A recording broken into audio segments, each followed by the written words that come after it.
Matamlay po ang ating alagang manok. Ayan. Pagka umiipot ng kulay puti, ito lang ang katapat niyan. Solpar QR tablet. Ayan o. Kulay puti. Ay ipot.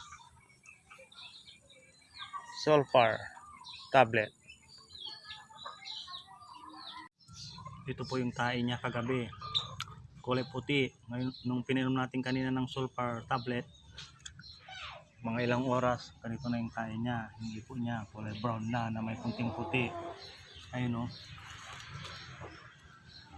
Medyo gumaganda na yung pakiramdam niya. Yan ang Solpar QR tablet. Napakabisang gamot. Good morning, Kabattle Cat. Update lang po tayo sa pinainom nating Solpar QR tablet sa ating alagang manok. Kahapon po matamlay po siya, umiipot ng kulay puti. Papainom po uli natin siya ng Solpar QR tablet. Ito na po yung ipot niya.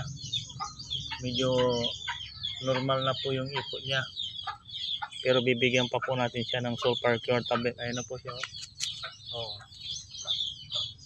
Masigla na po siya. Ayan lang po ang ating papainom sa mga nagtataing manok.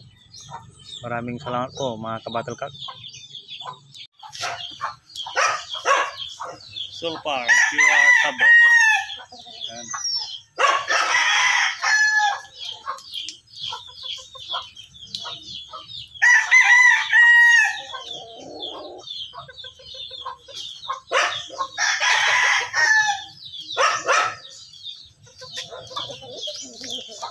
Solpar QR tablet.